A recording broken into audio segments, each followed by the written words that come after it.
dorim să fie, să dureze. Șoseaua să n-aibă accidente rutiere.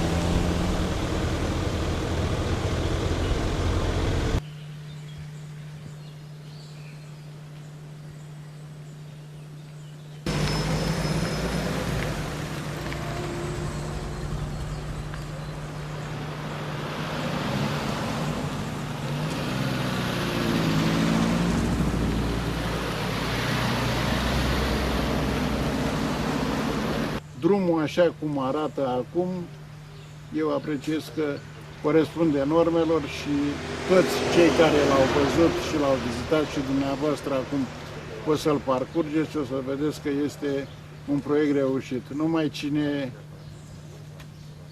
eu știu, rău intenționat poate să spună că proiectul are deficiențe grave. Dacă auditul Comisiei Europene va scoate la iveală. Nu are ce să scoată. Deci asta este o găselniță care a venit într-o anumită conjunctură. Colegii mei sunt aici, auditorii au fost, nu ne-au reproșat nimic din modul în care am realizat acest proiect. Este o chestiune care, pentru noi, colegii care am lucrat și care, de fapt, au fost mai mult implicați în acest proiect, este, cum să spun eu, o lezare a activităților. Deci, valoarea inițială, deci cu care s-a judecat, a fost suplimentată, dar până în 10% la cheltuielile neprevăzute. Toată zona de aici a fost o zonă cu zonă de argilă, foarte mult, au fost decoperte de circa 2 metri. Și mai mari. Și mai mari. Unde am făcut drenurile adânci, da. mai mari. S-au făcut drenuri, s-au făcut alte podețe, tocmai pentru scurgerea apelor. Tot proiectul s-a derulat conform condițiilor de contract. Și față de costurile inițiale, costurile ulterioare ale execuției au fost suplimentate cu mult? Nu, au fost făcute doar lucrările neprevăzute în cuantumul maxim acceptat de 10%.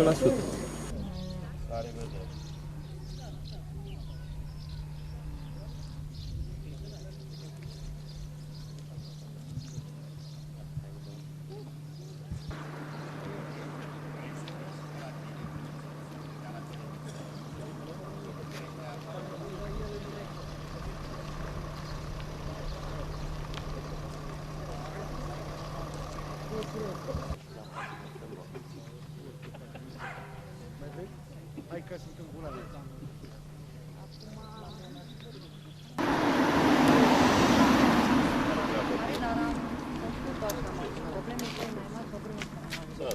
La distanța asta dintre Zore și Vernești, terenul este cuprins la intravila, odată.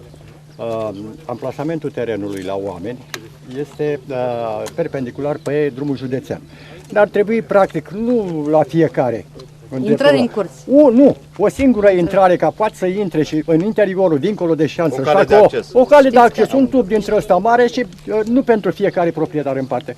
La jumătate găsit, Deci, domnul, ca să putem să că nu facem știu cine Petru, sunt de la primărie de la Venea. Domnul Petru, deci în tot timpul ăsta, noi știți că am avut delegat de la primărie în care am făcut inventarierea necesarului de intrări în curți. Da. Am acoperit în primul rând Zoreștiu printr-o suplimentare la proiect din banii Consiliului Județean, pentru că acolo am apucat și am dărâmat intrările în curți, inițial, când se zicea că mergem de acolo până acolo.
De la dreapta ta, la stânga ta, că la dreapta mea e așa.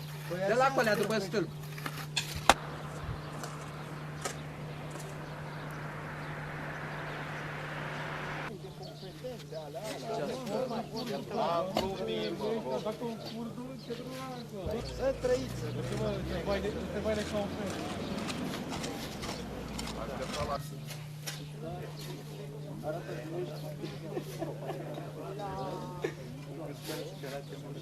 De la primărie nu-i nimeni, mă? Unde e domnul Vicimă de la primărie? Nu e la Buzău. A plecat la Buzău. A zis că vede că nu mai venim și nu mai Venim aici. Haideți zâmbiți, Da, dă bine la presă, că în restul nimic. gata, s-a rezolvat. Mulțumesc Haideți să frumos, vă și dau eu așa vreau. un Da, colț, da, așa da, de concardă. da, da, da, da, da. Vreau ca să eu mulțumesc frumos, să dea Dumnezeu să țin 1000 de ani. constructor. Așa că avem de unde. Una mai mare din La schimb, ce să... Numai pentru acela. Deci când a fost de curând în centru istoric. domnul director. I-a spus domnul Coacă să bată aici.